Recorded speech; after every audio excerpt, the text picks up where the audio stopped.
नमस्कार। मेरे सामने यहाँ एक 28 वर्षीय युवक का हाथ है और इनके बारे में हम बात करने जा रहे हैं। तो चलिए सबसे पहले बात करेंगे। यहाँ एक बिल्कुल दार्शनिक सामान्य स्थिति का बहुत सुंदर हाथ मेरे सामने और कनिष्ठ अंगुली की लंबाई बहुत ही मजबूत जोड़ों के साथ में चलती हुई पहुँची है जाकर सूर्य की उंगली के प्रथम पर्व तक। व्यक्ति इरादों का पक्का, व्यक्ति जबान का पक्का, व्यक्ति कार्य करने की इच्छा रखने वाला और उत्तम बुद्धि का, अच्छी याददाश्त का, सारे गुण यहाँ आपकी उंगलियों में दिखाई देते हैं। पर्वतों की स्थिति भी उंगलियों की कुल मिलाकर यहाँ पर किसी प्रकार से मैं खराब नहीं कह सकता, अपने आप में सामान्य रूप से ठीक है। यानी कि भाषा शैली अच्छी है, मानसिक स्थिति ठीक है, आर्थिक के लिए संघर्ष कर लेते हैं। चलिए बात करते हैं इसके बाद आपकी सूर्य की उंगली के बारे में।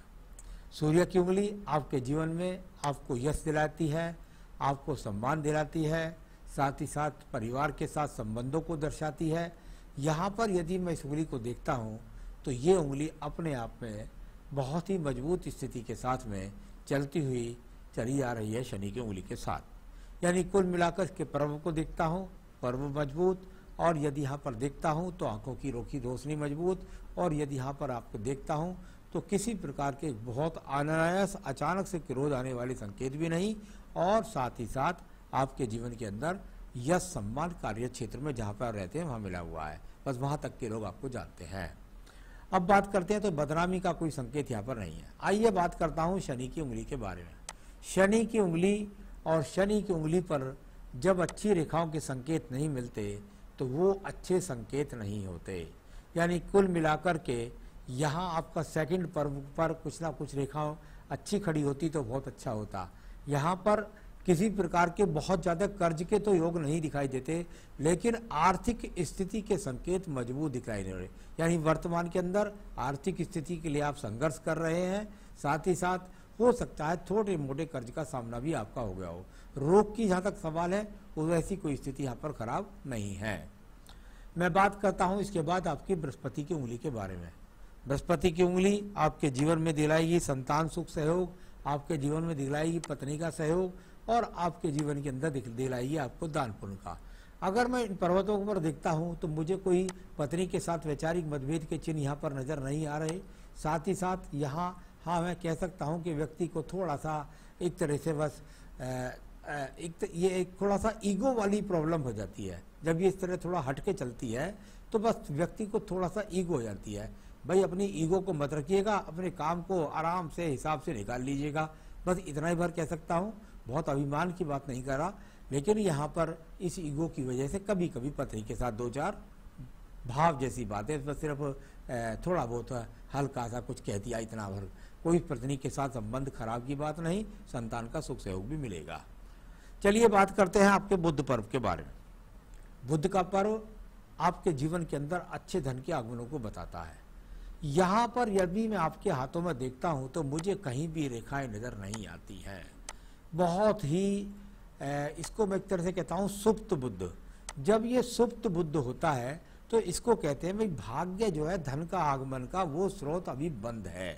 यानी आपके पास अब धन इतना आ भी रहा हो कि आपका चूल्हा जल रहा है तो बस इतना ही धन समझिएगा, इससे ज़्यादा कोई बहुत अच्छा यहाँ पर धन का योग नहीं। कोई दो चार भाषाओं पर आपका कंट्रोल नहीं। साथ ही साथ जीवन में जो बहुत उन्नति के साथ धन के आगमन के आवेश है, आवेग है, वो भी यहाँ पर नजर नहीं आते हैं। सूर्य पर्वत को आप देखिएगा, सूर्य का पर्वत है और वो भी बिल्कुल यहाँ सुप्त की स्थिति के अंदर है। एक हल्की सी लाइनिंग रेखा है, बस ये आपके जीवन के अंदर आपको भागदौड़ कराती है, बस इसको इतना भर कह सकता हूँ। हाँ ये बात जरूर है, इतनी सी रेखा भी व्यक्ति को सरकार से संबंधित ठेके दिलवा देती है। इसका इतना सा लाभ जरूर मिल जाता है कि यदि आप कोई संविदा की जॉब करें, कोई सरकारी ठेका लेना चाहें तो उससे ज़्यादा थोड़ा बहुत लाभ मिल जाएगा और भागदौड़ उसमें होगी काफ़ी ज़्यादा। तो यहाँ पर्वत का अभी कोई रोल पैदा नहीं हुआ जो आपको उच्च मान सम्मान दिला सके या आपको बहुत ज़्यादा उन्नति तरक्की दिला सके। राजनीतिक कार्य क्षेत्रों से भी लाभ की संभावना नहीं है। चलिए एक बात करता हूँ आपके भाग्य पर्वत के बारे में। भाग्य का पर्वत और भाग्य पर्वत पर यदि मैं देखता हूँ तो वो रेखाएं मिल गई जिसकी प्रत्येक व्यक्ति को आवश्यकता होती है। यानी ये भाग्य रेखा की नहीं, ये भाग्य पर्वत पर खड़ी हुई रेखा है। जब जब ये खड़ी हुई रेखा होती है तो इनका फायदा क्या होता है? इनका फायदा ये होता है कि व्यक्ति का भाग्य अस्त नहीं होता। ऊपर यहाँ देखेंगे तो आपको ट्रायंगल सा नजर आएगा। अगर वो ट्रायंगल भी बनता है तो भी वो अपने आप में अच्छा संकेत है। इसका कारण क्या है? इसका कारण ये है कि व्यक्ति कहीं भी कुछ करे ना करे, व्यक्ति के पीछे व्यक्ति के खड़े होते हैं लोग और उसका भाग्य को डूबने नहीं देते, हाथ फैलाने नहीं देते, उसको कहीं ना कहीं से ऊर्जा देते रहते हैं, कुछ धन के आगमन देते रहते हैं।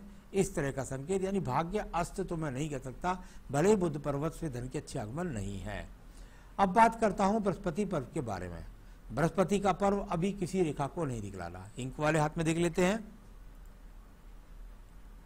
यहां भी अगर देखें तो बहुत हल्की हल्की सी रेखा है। इतनी स्लाइड भर की रेखाएं जो होती हैं इनका कोई विशेष लाभ नहीं होता। यानी कोई ज्ञान के पास इतना स्तर नहीं है आपका जिसके द्वारा आप बहुत ज़्यादा धन के आगमन प्राप्त अभी कर पा रहे हैं। अभी ये सिर्फ और सिर्फ वो रेखाएं हैं जो शनि पर्व को देखे, कभी धन की तरफ देखते हैं, कभी भगवान की तरफ आराधना करते हैं, कभी परिवार की तरफ देखते हैं। बस यहाँ एक तरह से आप अपने आप में बहुत चिंतित हैं और अच्छे आगमन नहीं प्राप्त कर पा रहे किसी भी अवस्था के।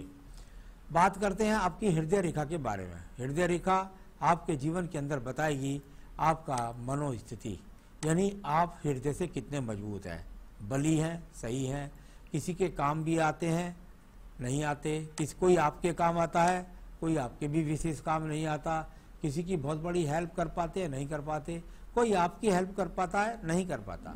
तो यहाँ इस प्रकार से रेखा जो है तो इसको एक तरह से कोई बुरा भी नहीं कह सकते, अच्छा भी नहीं कह सकते। बस अच्छी बात यह है कि पत्नी से कोई झगड़े के योग नहीं दिखाई देते। साथ ही साथ आपके जीवन के अंतर्गत ये वो रेखा है जो आपको बीमारी भी नहीं दे रही है। आइए बात करते हैं निम्न मंगल पर्व के बारे में। निम्न मंगल पर्व, और आपने बताया था ठेकेदारी के काम के बारे में, उसको जवाब मैं बाद में दूंगा। लेकिन यहाँ पर मंगल पर्व कहीं भी अगर देखता हूँ तो दोनों ही मंगल पर्व को मुझे बोलना पड़ेगा। जो दूसरा मंगल है उस पर कोई झगड़ा नहीं है, झंझट नहीं है, कोई मुकदमा नहीं है, पर्वत सम है, सम पर्वत है, अच्छा उठा हुआ है, दोनों ही पर्वत आज के अच्छे उठे हुए हैं। यानी जब पर्वत ज़्यादा उठे हुए हैं तो और साथ ही साथ यहाँ से कोई रेखा नहीं निकल रही है तो व्यक्ति जितना सोच रहा है मेहनत, उस मेहनत के वो उससे कुछ भी नहीं हो रहा है। पर्वत मंगल बहुत इन्वॉल्वमेंट वाला अच्छा है, यानी काम जो आप कह रहे हैं वो बहुत अच्छा है, लेकिन आपकी मेहनत जो है, वो योजना जो है, वो अभी पूरी तरीके से काम नहीं कर रही है। इसका एक कारण आपकी बुद्धि रेखा में भी दिखाई देता है। यहाँ आपकी बुद्धि रेखा पर ये बड़ा दीप बना हुआ है। ये आपके जीवन में लगभग ऐसा कह सकता हूँ कि अभी बस 1 साल में आपको छोड़ देगा। उसके बाद ये रेखा जाकर के पूरे हाथ को पार करने का प्रयास कर रही है, चंद्र पर्वत तक पहुँचने का प्रयास कर रही है। तो ये अच्छा संकेत है। जो थोड़ा शुरू में अगर दीप ना होता तो आपके जीवन में संघर्ष ना होता। ये वो रेखा है जो हल्की सी लहरदार है, मन को चंचल ना रखे, साथ ही साथ बुद्धि का पूरा इस्तेमाल करें। दूर स्थान की भागदौड़ी होनी है, उससे जुड़ने हैं, उससे लाभ मिलना है, अच्छी तरह से बुद्धि का इस्तेमाल कीजिए। चलिए बात करते हैं आपके चंद्र पर्वत के बारे में। चंद्र पर्वत व्यक्ति के मनोस्थिति को बताता है, साथ ही साथ बताता है व्यक्ति के जीवन के अंतर्गत उसकी यात्राओं को।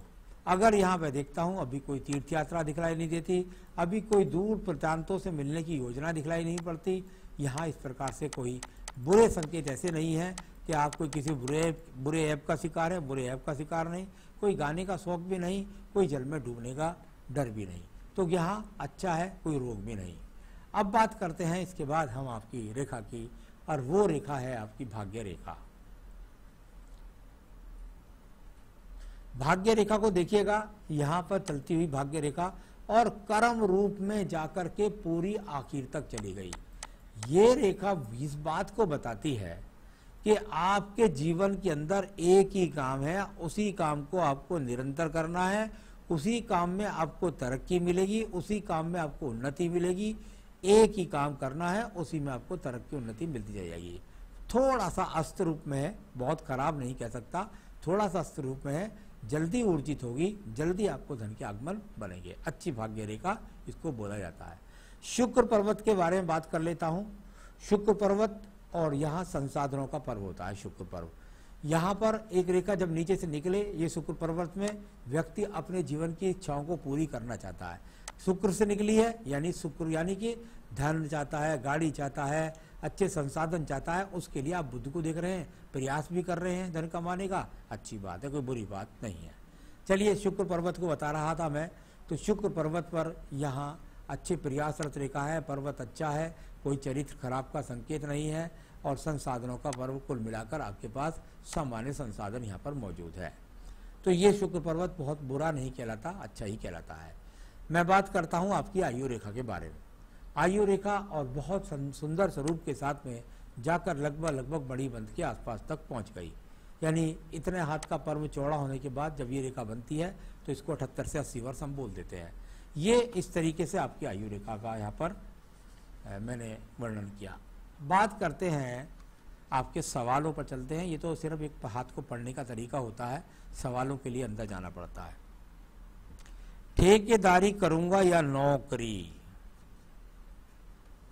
देखिए साहब, आप ठेकेदारी करें या नौकरी, मैं आपको एक बात बता रहा हूं, यदि आप इस समय ठेकेदारी करेंगे तो मेरे हिसाब से ठेकेदारी ही आपका काम बनता है।